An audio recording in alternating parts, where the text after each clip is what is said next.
चलिए, तो स्विंग से रिलेटेड प्रोग्राम है मेरे पास। देखिए, ये स्विंग फोल्डर में है, आप सबके पास ये प्रोग्राम है इवन। तो एक एक करके मैं प्रोग्राम समझाता हूँ और क्लासेस के बारे में पढ़ाना स्टार्ट करता हूँ। तो सबसे पहले मैं कल सिंपल सा आपको एक स्विंग का प्रोग्राम बना के दिखाया था और बताया भी था कि क्लासेस जे बटन, जे लेबल, जे टेक्स्ट फील्ड, जे जे जे करके जे नाम से मतलब हैं सारी क्लासेस, उनके आगे जे लगा हुआ है। और स्विंग और AWT में क्या डिफरेंस है और क्या कहानी है, मेरे ख्याल से आपको समझ में आ गया होगा। कोई दिक्कत है तो आप पूछ सकते हो। फिर से समझ में आ गया था ना AWT और स्विंग के बारे में क्या डिफरेंसेस हैं? Yes sir. ठीक है। तो क्या डिफरेंस है परवेज AWT और स्विंग के बारे में? AWT और स्विंग में क्या डिफरेंस है? क्यों हम स्विंग पढ़ते हैं? AWT जब था ऑलरेडी, तो हम क्यों स्विंग पढ़ रहे हैं?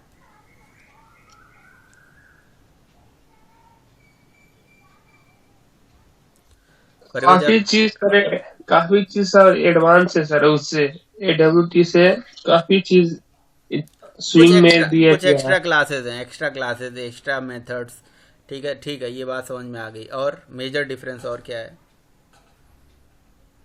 ये तो सही बता रहे हो आप, कुछ एक्स्ट्रा सर क्लास। जैसे कि उसमें बटन नहीं, बटन हम्म। उसमें सर बनी बनाए वाला बटन सा दिया रहता है सर, जीयूआई का फॉर्म में ड्रैग एंड ड्रॉप करके लगा सकते हैं सर बटन लेवल अच्छा, जे यहाँ नहीं पैनल। होता है?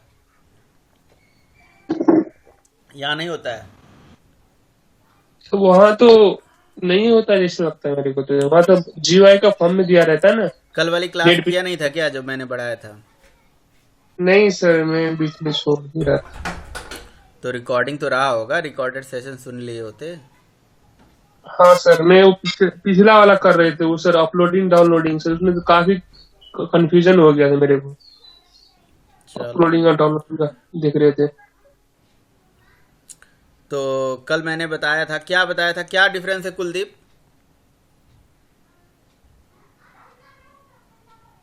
सर पहला डिफरेंस है कि सर जो होता है ना AWT, वो होता है वो डिपेंडेंट।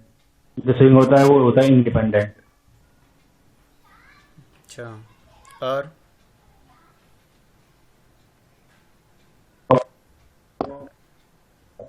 इसका स्विंग का थोड़ा लुक एंड फील अच्छा होता है। हम्म।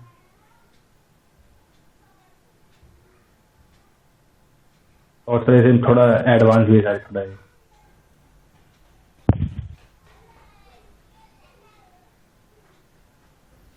ये डिफरेंस है। अमन, क्या डिफरेंसेस हैं? कल क्या पढ़ाया था AWT और स्विंग में, क्या क्या डिफरेंसेस हैं? हाँ सर, यही है। AWT प्लेटफॉर्म डिपेंडेंट है, स्विंग प्लेटफॉर्म इंडिपेंडेंट है। क्या मतलब हुआ इसका?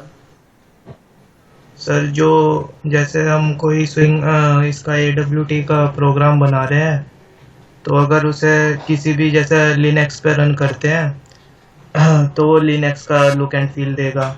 लेकिन स्विंग में ऐसा है नहीं सर, उसमें लेयरिंग का सिस्टम किया गया है। जैसे अच्छा, हमने क्यों क्यों AWT क्यों स्विंग, AWT के कंपोनेंट प्लेटफॉर्म डिपेंडेंट क्यों होते हैं? क्या दिक्कत हो जाती है?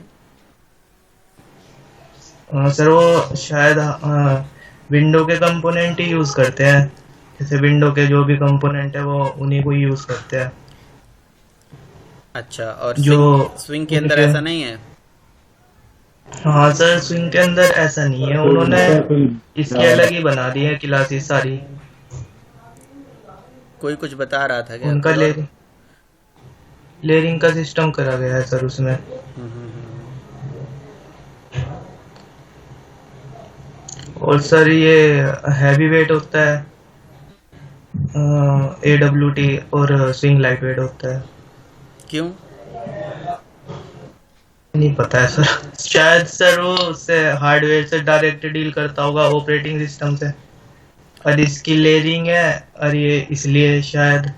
अमन, क्या नाम, अमित, तुम बताओ भाई, क्या बताया था कल? हम्म। सर जो AWT होता है सर, वो विंडोज बेस्ड होता है सर, यानी प्लेटफॉर्म प्लेटफॉर्म डिपेंडेंट रहता है। और सर स्विंग जो होता है हमारे मतलब लेयर बेस्ड रहता है सर, उसमें मतलब हमारे स्विंग जावा वालों ने लेयर्स के अकॉर्डिंग काम कर रखा है स्विंग में, तो सर इससे सर ये एडवांटेज रहता है।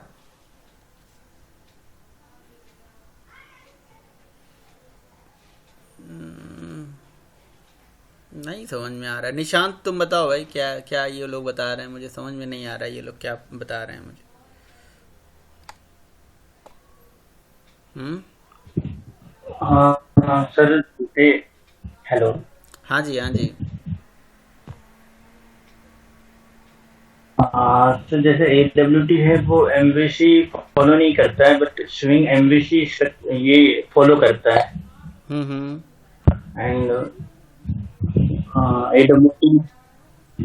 AWT प्लेटफॉर्म इंडिपेंडेंट है एंड स्विंग प्लेटफॉर्म इंडिपेंडेंट है सर। क्यों, क्या दिक्कत है, क्यों ऐसा, क्यों AWT की कंपोनेंट्स प्लेटफॉर्म सर डिपेंडेंट जैसे AWT हम्म। सर जैसे AWT का एप्लीकेशन बना है तो वो मतलब किसी और प्लेटफॉर्म OS में ओपन करेंगे तो उसका मतलब कलर वगैरह चेंजेस होता है, इसलिए।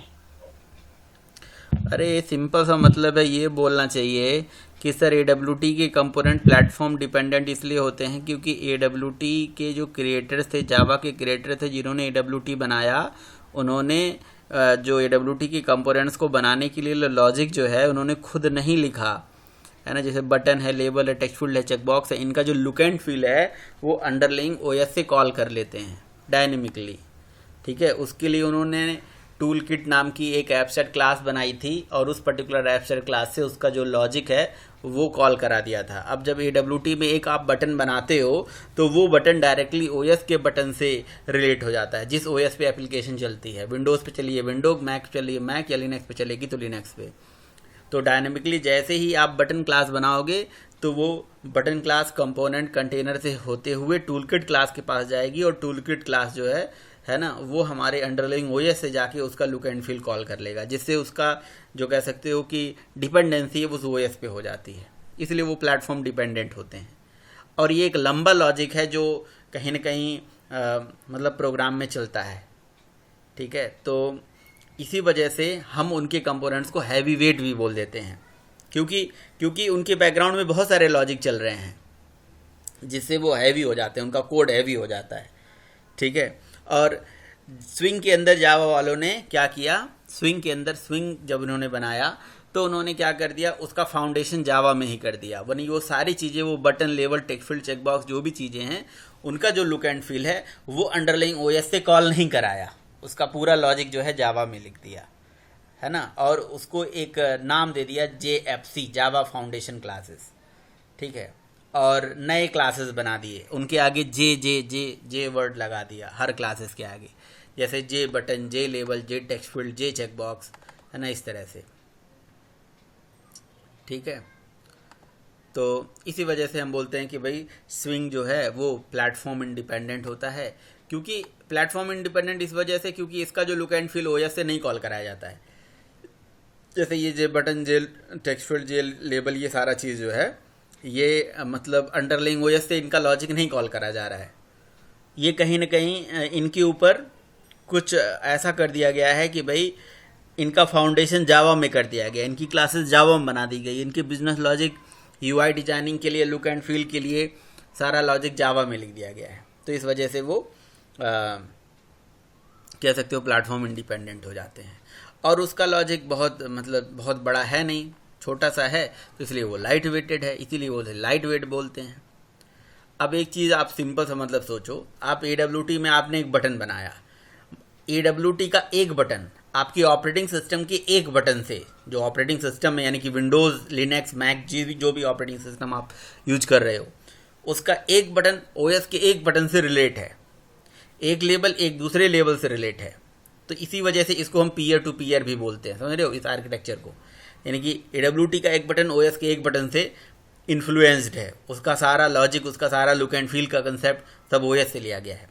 तो अब OS के पास तो डायरेक्टली जाते नहीं होंगे, पहले जावा का बटन है, बटन क्या है, बटन एक कंपोनेंट है, कंपोनेंट ऑब्जेक्ट क्लास के पास या टूलकिट क्लास के पास जाती होगी, टूलकिट क्लास में वो सारा लॉजिक लिखा गया होगा, उसके अंदर बहुत सारी क्लासेस होंगी जिसके जिसके थ्रू वो ओएस से उसका लुक एंड फील उठाता होगा। तो यहाँ पे टाइम भी ज़्यादा लगता होगा और लॉजिक बड़ा मतलब कई नंबर ऑफ कोड लिखे गए होंगे, कई लेयरिंग उसमें होगी, जिसके वजह से वो कोड हैवी भी कहलाता है। और उन सब का जो कोड है जावा में जब कर दिया गया तो उसका फाउंडेशन जावा में हो गया, तो उन्हीं को हम स्विंग के कंपोनेंट बोलते हैं और वो जावा फाउंडेशन क्लासेस कहलाते हैं। और वो जावा फाउंडेशन क्लासेस सारी की सारी क्लासेस किस में डेवलप्ड हैं? वो सब हमारे स्विंग के अंदर डेवलप्ड है। तो स्विंग के कंपोनेंट्स बन गए, स्विंग की क्लासेस बन गई, ये डिफरेंस है। बाकी AWT की कंपोनेंट का लुक एंड फील एक ही होता है, यानी कि अगर मैं विंडोज़ पे एप्लीकेशन चला रहा हूँ तो विंडो में वो विंडो का लुक एंड फील उठाएगा, लिनक्स में लिनक्स का उठाएगा, मैक में मैक का उठाएगा, तो जिस ओएस पे वो चलेगा उसी का लुक एंड फील उठाएगा। लेकिन स्विंग में ऐसा नहीं है, स्विंग में प्लगेबल या डायनेमिक लुक एंड फील दिया गया है, जिसमें आप एक ही ओएस में 4 नए लुक एंड फील ला सकते हो, है ना। तो ये चीज़ है। तो AWT जब से जावा है तब से है, मतलब और स्विंग आई JDK 1.2 में एक्सटेंशन एज ए एक्सटेंशन आई। तो swing is not a replacement of AWT, is the extension of AWT। ठीक है, बाकी सारी चीज़ें वही हैं, इवेंट हैंडलिंग का कंसेप्ट वही है, लेयरिंग का कंसेप्ट वही है जो मैंने आपको कल बताया था। तो ये सब डिफरेंसेस हैं यार, क्यों हैं आप उसे समझा नहीं पा रहे थे, बताइए। तो देखिए, मैं आपको सबसे पहले लुक एंड फील का एक प्रोग्राम चला के दिखाता हूँ। ठीक है, CMD, और यहाँ से मैंने लिखा Java C look and feel dot Java, ये कोड हो गया कंपाइल, और जावा लुक एंड फील। ठीक है, ये कोड हो गया रन। ये क्या कर दिया मैंने, इसमें क्या लगा दिया मैंने, कुछ इमेज लगी है सर इसमें। नहीं, वो तो मुझे भी दिख रहा है इमेज लगा हुआ है, लेकिन इमेज तो मैंने लगाया नहीं था। चलो बाद में कभी लगा दिया होगा। इमेज आइकॉन है ना, ये कमेंट कर देता हूँ। बटन इमेज लगी थी, इमेज आइकन, इसको कमेंट कर देता हूँ और ओनली एक बटन आपको बना के दिखाता हूँ। ठीक है, तो ये एक स्विंग का एप्लीकेशन है जिसमें देखिए क्या क्या बनाया गया है। एक बटन है, एक लेबल है, एक चेकबॉक्स और एक टेक्स्ट फील्ड है। अभी देख रहे हो कैसा दिख रहा है। अब मैं इसका जो लुक एंड फील है थोड़ा बदलता हूँ। ठीक है, इसके लिए मैं क्या करूँगा,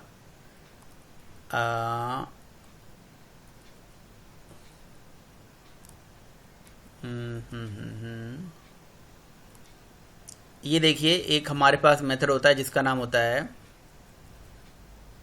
कहाँ गया, हाँ, ये UI मैनेजर, और UI मैनेजर का मेथड होता है सेट लुक एंड फील। ठीक है, अभी मैं ये वाला चलाऊंगा लाइन। ठीक है, तो इस लाइन को चलाने से देखिएगा क्या होगा। अभी पहले ऐसा नहीं आ रहा था, अगर आपने देखा हो तो थोड़ा बदल गया ये लुक एंड फील। कुछ बदला है? नहीं बदला है। चलो अभी आप देख लेना, अभी ध्यान से आप देख लो। ठीक है, ध्यान से आप देख लो, ये बटन देख लो, टेक्स्ट फील्ड देख लो, चेक बॉक्स देख लो। ठीक है, अच्छा ठीक है, अब मैं इस कोड को कमेंट कर देता हूँ और ये लगा देता हूँ। ठीक है, अब देखिए ज़रा लुक एंड फील, ये देखिए थोड़ा अलग लग रहा है। ठीक है, लग रहा है अलग। ओके, ठीक है, अच्छा इसे भी कमेंट कर देता हूँ और ये लुक एंड फील लगा देता हूँ मैं। Code compile and run. ये लुक एंड फील काम ही नहीं करता है क्या? मे बी ये लुक एंड फील काम नहीं कर रहा हो। ये मुझे लग रहा है कि वो प्रोग्राम नहीं है जो मैं यूजुअली चलाता था क्या। Look and feel may be मैंने यहाँ पे अंदर भी बना रखा हो। हाँ, लुक एंड फील एग्जाम्पल यहाँ है, ये है एग्जाम्पल मेरा। जो मुझे दूसरा प्रोग्राम दिखाना था मैंने दूसरा दिखा दिया, कोई बात नहीं। स्विंग 1 वाले फोल्डर में जाइएगा आप, स्विंग के अंदर स्विंग 1 वाले फोल्डर में। ठीक है, प्रोग्राम तो आपके पास है ही, code Java C look and feel example dot Java और जावा लुक एंड फील। ठीक है, ये देखिए अभी आप दिख रहे हो, देख रहे हो बटन कितना अच्छा से दिख रहा है। ये अंडाकार बटन दिख रहा है, बिल्कुल सेप वाला बटन। ऐसे ही सेप वाला बटन चाह रहे थे ना तुम कि ऐसे Yes, आ sir. जाए। हाँ यस सर, इसमें सेब अपने हाथ बना के डाल सकते हैं सर? ऐसा नहीं है, ऐसा सेप बना के डाल सकते हैं। ये लुक एंड फील है, बस थोड़ा सा ये इस तरह से स्टाइलिंग इसका दे दिया है। ठीक है, देख रहे हो ये मतलब इसमें टिक विक के लिए कितना अच्छा मतलब कलर आ रहा है। अच्छा चलो ठीक है, कोई बात नहीं। अभी ये लुक एंड फील आपने एक देख लिया, इसको बोलते हैं मतलब निम्बस लुक एंड फील, जो लेटेस्ट अभी मतलब आया जावा 7 में था। और एक होता है native look and feel. Native look and feel sorry metal look and feel जो बाय डिफ़ॉल्ट शायद चलता है। Metal look and feel by default work करता है। अगर कोई लुक एंड फील नहीं लगाओगे तो मेटल ही माना जाता है बाय डिफ़ॉल्ट। यही अगर कोई लुक एंड फील नहीं लगेगा तो इस तरह से दिखेगा ये। ठीक है, इसको कमेंट कर दो। और एक होता है native look and feel. Native look and feel में ये क्या करता है, नेटिव लाइब्रेरी को यूज करके, है ना, इस तरह से दिखता है। ठीक है, देखो थोड़ा सा मतलब अलग आ रहा है। और एक होता है मोटिव लुक एंड फील। ठीक है, तो मतलब एक ही एप्लीकेशन में ये देखो, ये मोटिव लुक एंड फील एकदम बिल्कुल एकदम अलग ही किस्म का आ रहा है। ये पता नहीं क्या है। तो ये है क्या कहानी? कहानी बहुत ही सिंपल सा है। UI मैनेजर एक क्लास होती है स्विंग के अंदर, ठीक है, और उसी का मेथड है सेट लुक एंड फील, जिसमें बनी बनाई क्लासेस दी गई हैं, उनको पास करिए, लुक एंड फील बदल जाएगा। जैसे ये क्लास है ना, जिसका नाम है मोटिव लुक एंड फील, जो इस पैकेज के अंदर है, com.sun.something पैकेज के अंदर है। अगर आपने ये पास कर दिया तो इसका लुक एंड फील मोटिव हो जाएगा। मोटिव लुक एंड फील कोई मोटिव API बनी होगी, कोई क्लास बना होगा जिसमें वो अपना कुछ डिज़ाइनिंग तैयार करके उन्होंने दिया होगा लुक एंड फील। ठीक है, बाकी अगर आप ये चला देते हो तो ये native look and UI manager का get system look and feel होता है, जो आपके सिस्टम का लुक एंड फील उठाता है, सिस्टम में जो चलता है, ये मेटल और ये निम्बस। तो मतलब कहने का ये है कि इस तरह से APIs UI मैनेजर क्लास के अंदर बनी हुई हैं, क्लासेस बने हुए हैं, जिनके एक लाइन कोड को लगाने से आपकी इस एप्लीकेशन का लुक एंड फील 1 सेकंड के अंदर वेरी हो जा रहा है। समझ रहे हो? तो इसी को हम प्लगइन बोल सकते हैं ना, काइंड ऑफ प्लगइन है, प्लगेबल है, तो इसीलिए बोलते हैं स्विंग की component pluggable look and feel behaviour देते हैं। इनका लुक एंड फील आप एक लाइन का कोड चेंज करके, मतलब अगर ये कर दोगे, ये लगा दोगे तो ये चलने लगेगा, ये लगा दोगे तो ये चलने लगेगा, इसीलिए कमेंट करके लिखा हुआ है। तो मोटिव होता है, नेटिव होता है, मेटल होता है, निम्बस होता है। गूगल पे आप टाइप कर लेना कि स्विंग की कंपोनेंट्स में और कितने लुक एंड फील होते हैं, मे भी कुछ और भी नए लुक एंड फील्स आ चुके हों, है ना। 7 तक तो ये निम्बस लुक एंड फील तक चलता था, और यही लेटेस्ट वाला है, यही बढ़िया भी आता है, अच्छा लगता है देखने। सर हाँ, इसमें खुद से जैसे एंड्रॉयड में बना सकते हैं वैसे नहीं बना सकते इसमें? देखो ऑप्शन तो होगा, मैंने कभी उतना बनाने की कोशिश नहीं करी, बट आप देखो ना, UI मैनेजर का सेट लुक एंड फील है, इसमें इस क्लास को ऑब्जेक्ट बना के डाला जा रहा है और इस क्लास में लुक एंड फील को डिज़ाइन करने का कोड लिखा हुआ है ना। तो आप अपना कुछ बना के इसमें डाल सकते हो, कर सकते हो, इतना उससे ज़रूरत नहीं पड़ती है। लुक एंड फील का मतलब वो दिखे कैसा, और क्या, दिखने के लिए, और कुछ ऐसा नहीं है कि बटन इस तरह से दिखे, लेकिन वो बटन जिस तरह से दिखे तो वो सारे बटन उसी तरह से दिखेंगे, समझ रहे हो ना आप? हाँ, तो वो चीज़ है। तो कोई मोबाइल एप्लीकेशन तो है नहीं, ये डेस्कटॉप एप्लीकेशन है, तो डेस्कटॉप एप्लीकेशन में जो चीज़ें हैं उसको आप देख सकते हो। गूगल पे आप टाइप करना ज़रा, हम भी देख लेंगे भाई कि हाउ टू मतलब implement own look and feel. हम खुद की लुक एंड फील जो है अपने स्विंग के अंदर कैसे इम्प्लीमेंट कर सकते हैं, है ना। कोशिश करना तो ज़रूर, मे भी मिल भी जाए आपको, ठीक है। तो कभी ऐसी ज़रूरत नहीं पड़ती है। बाकी नीचे का कोड तो आप समझ ही रहे हो कि मैंने जे बटन से जे बटन बना दिया, जे चेक बॉक्स से जे चेक बॉक्स बना दिया, जे लेबल, जे फ्रेम, बाकी वही है, मतलब बस जे लगाना है आगे इसमें। हाँ, ये कल भी तो ये बताया था आपको मैंने, जे ही लगाना है और कुछ नहीं करना है, ठीक है। मतलब और बाकी कोड में और कुछ भी चेंज नहीं होता है? कोई भी चेंजेस नहीं है। हाँ, बस ये है कि स्विंग के फ्रेम और AWT के फ्रेम के आर्किटेक्चर में डिफरेंस है। आर्किटेक्चर में डिफरेंस ये है कि स्विंग का फ्रेम हैवी वेट माना जाता है, सॉरी स्विंग का फ्रेम लाइट वेट माना जाता है, ठीक है, लेकिन AWT का फ्रेम हैवी वेट माना जाता है। तो स्विंग के फ्रेम को लाइट वेट करने के लिए उसके ऊपर लेयरिंग सिस्टम करी गई है, तो इंटरनल आर्किटेक्चर थोड़ा डिफरेंट है, ठीक है, बस वो इंटरनल है। और दूसरा चीज़ है कि स्विंग का फ्रेम जो है उसमें वो क्लोज वाला कंसेप्ट है। एक चीज़ और आपने देखा होगा कि इसको जब आप ऐसे एक लाइन के कोडिंग से इसे क्लोज कर सकते हो, ये सिंगल लाइन का कोड लिखा है हमने, और अगर ये नहीं भी लिखोगे तो ये बाय डिफ़ॉल्ट हाइड हो जाता है। दिखा देता हूँ मैं, देखना CMD अगर मैं इसे क्लोज करता हूँ, ठीक है, ये दूसरा वाला प्रोग्राम है मेरे ख्याल से, ये CMD है हमारा। ये देखिए मैंने कोड कंपाइल कर दिया और रन कर दिया,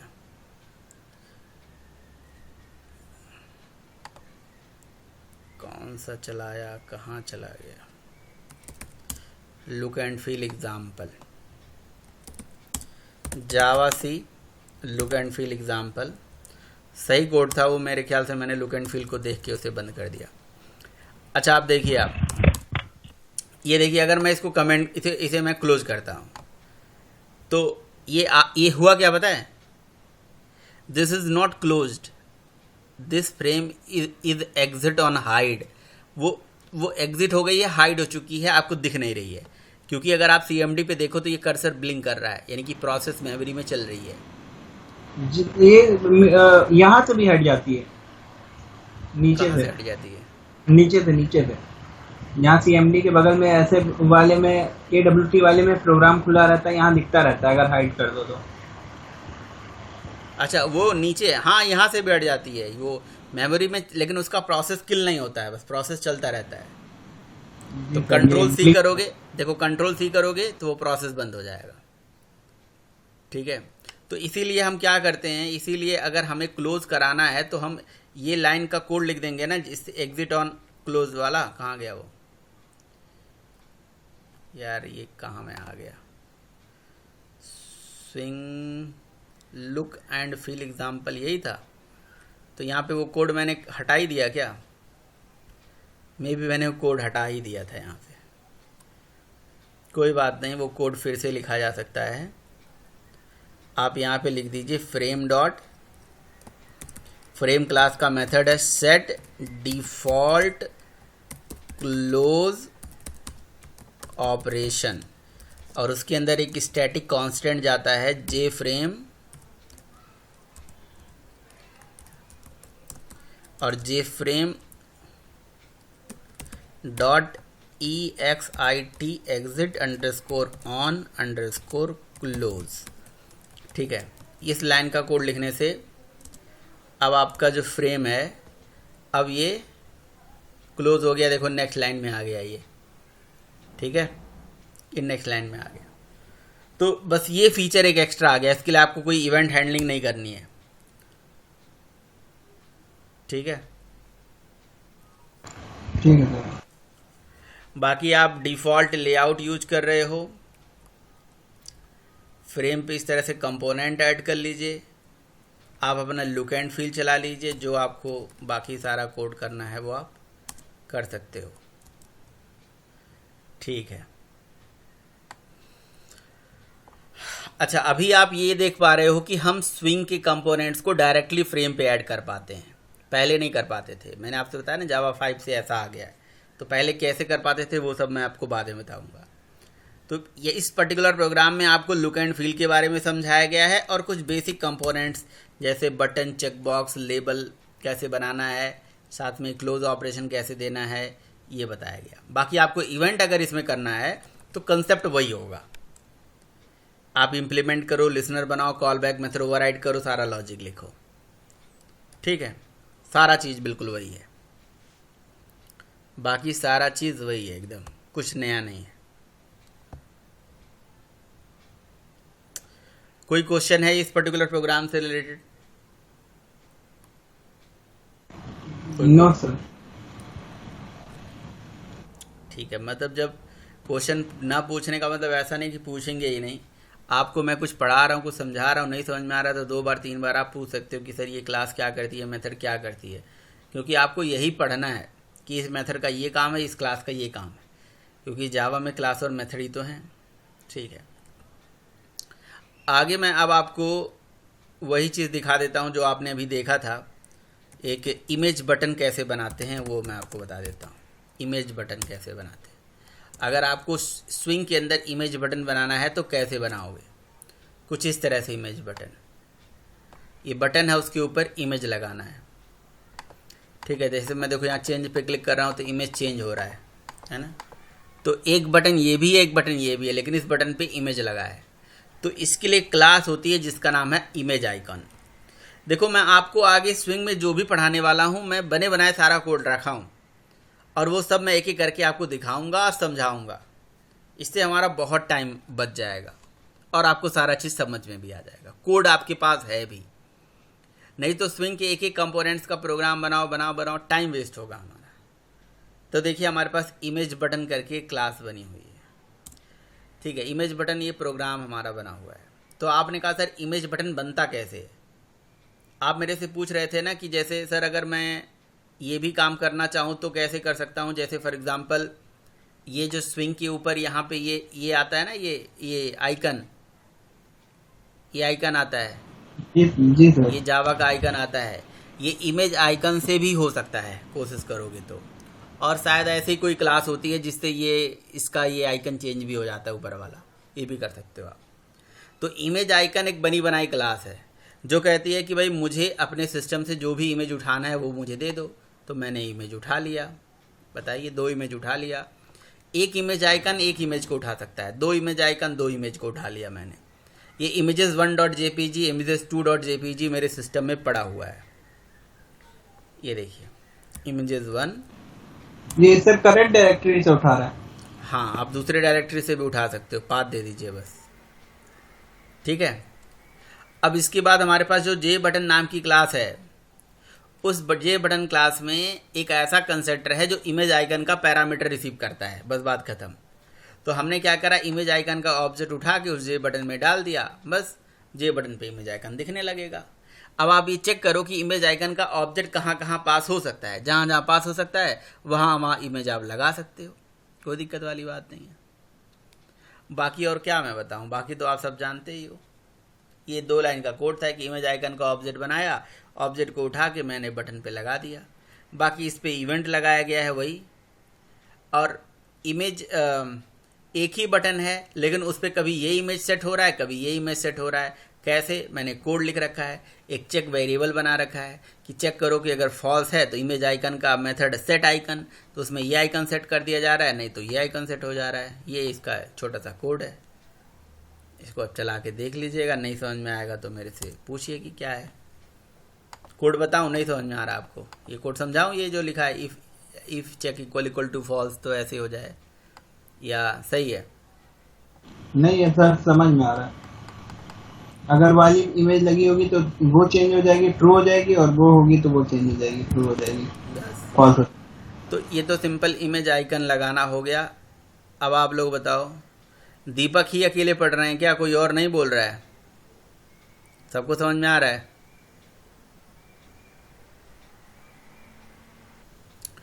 तो इमेज आइकन क्लास का देखिए ये यूज है।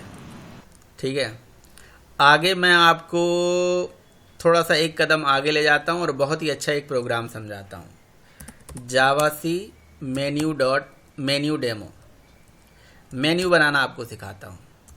मेन्यू कैसे बनेगा, मेन्यू आइटम कैसे बनेंगे, ये देखिए। ये देखिए आप, ये देखिए एप्लीकेशन आपको दिख रहा है। इस एप्लीकेशन में ये देखिए, ये एडिट टेक्स्ट है जहाँ पे आप कुछ लिख सकते हो। ठीक है, और यहाँ पे देखिए एक फाइल मेन्यू बना हुआ है। यहाँ पे न्यू है, ओपन है, सेव है, एग्जिट है, अदर्स में जाके फिर से ABC है और एडिट मेन्यू है। फाइल मेन्यू में न्यू पे क्लिक करूँगा, फिर से यही नया विंडो आ गया। ठीक है, ये मैंने कोड ऐसा लिख रखा है, इसके अंदर इवेंट फायर कर रखा है और कुछ भी नहीं है। इसी कोड को फिर से कॉल कर दिया है और कुछ भी नहीं है। ठीक है, यहाँ से एग्ज़िट मारूंगा तो सिस्टम डॉट एग्ज़िट कर दिया, इसलिए प्रोग्राम एग्ज़िट हो गया।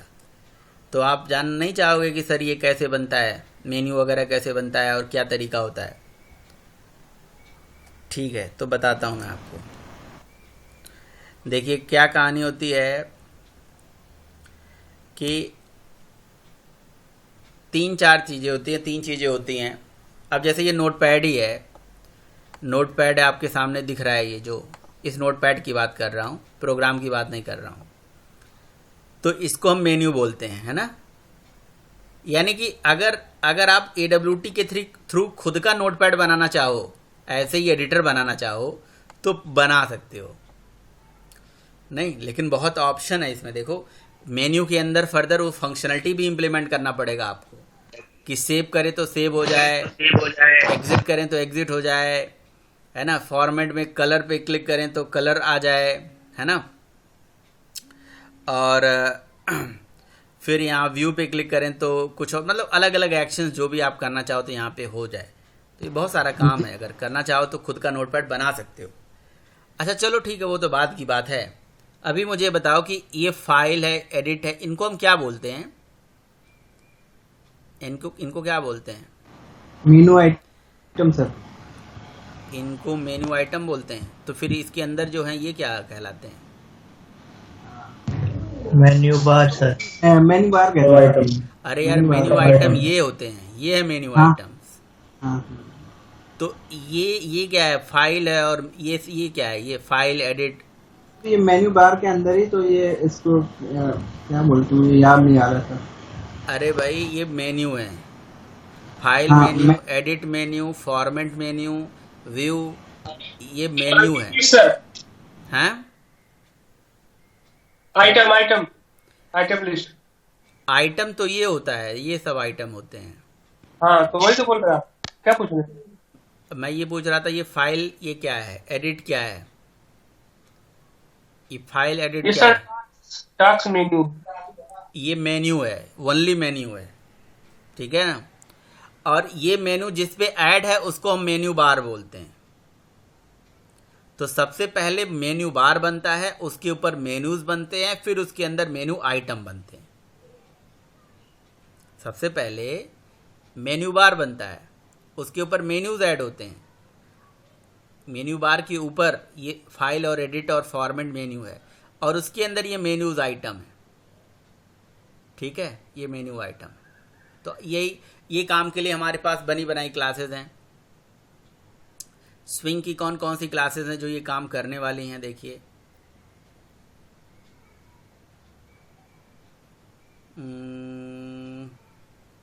यहाँ डॉक हुआ करता था, है।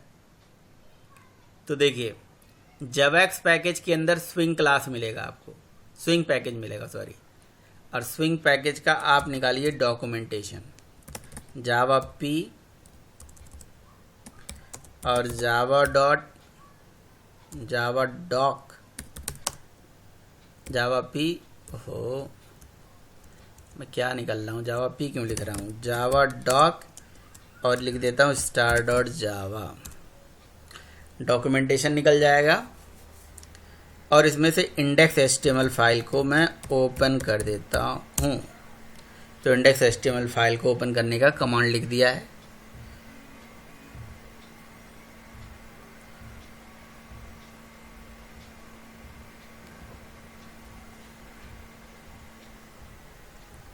ठीक है, तो इंडेक्स HTML ओपन हो गया। तो देखिए हमारे पास क्लासेस सब बने बनाए हैं। आपको पहले बनाना है मेन्यू बार। तो मेन्यू बार बनाने के लिए हमारे पास क्लास है जे मेन्यू बार। ये देखिए, तो मेन्यू बार क्या करता है, एक मैंने जैसे बताया ना, ये जो फाइल एडिट और ये सब है, ये किस पे ऐड है? मेन्यू बार पे ऐड है। तो मेन्यू बार एक मेन्यू बार बनाने के लिए रिस्पॉन्सिबल होता है। इस क्लास का एक ऑब्जेक्ट मेन्यू बार बनाता है। और मेन्यू क्लास का जो एक ऑब्जेक्ट होता है, हमारे पास एक क्लास होती है जे मेन्यू, दिख रहा है आपको, जे मेन्यू। तो जो जे मेन्यू नाम की क्लास होती है, इस क्लास का एक ऑब्जेक्ट एक मेन्यू बनाता है। मतलब जैसे आपको फाइल मेन्यू बनाना है तो एक ऑब्जेक्ट बनाओगे, एडिट मेन्यू बनाना है तो अदर ऑब्जेक्ट बनाओगे, कोई और मेन्यू बनाना है तो एक अदर ऑब्जेक्ट बनाओगे। जितने ऑब्जेक्ट उतने मेन्यूज। और मेन्यू आइटम्स बनाने के लिए मेन्यू आइटम नाम की क्लास। तो 3 क्लासेस हमारे पास हैं, एक menu, menu bar, menu item. Clear है या नहीं है बताओ। तो इसमें करना ही क्या है, कुछ नहीं करना, ऑब्जेक्ट बनाओ और कॉल कर लो यार। ये देखो आप प्रोग्राम, देखो एक बना दिया गया फ्रेम, फिर उसका कर दिया गया टाइटल सेट, और फिर उसको क्लोज कर दिया गया, और एक बना दिया गया टेक्स्ट एरिया। ये 4 लाइन का कोड ऊपर समझ में आ गया।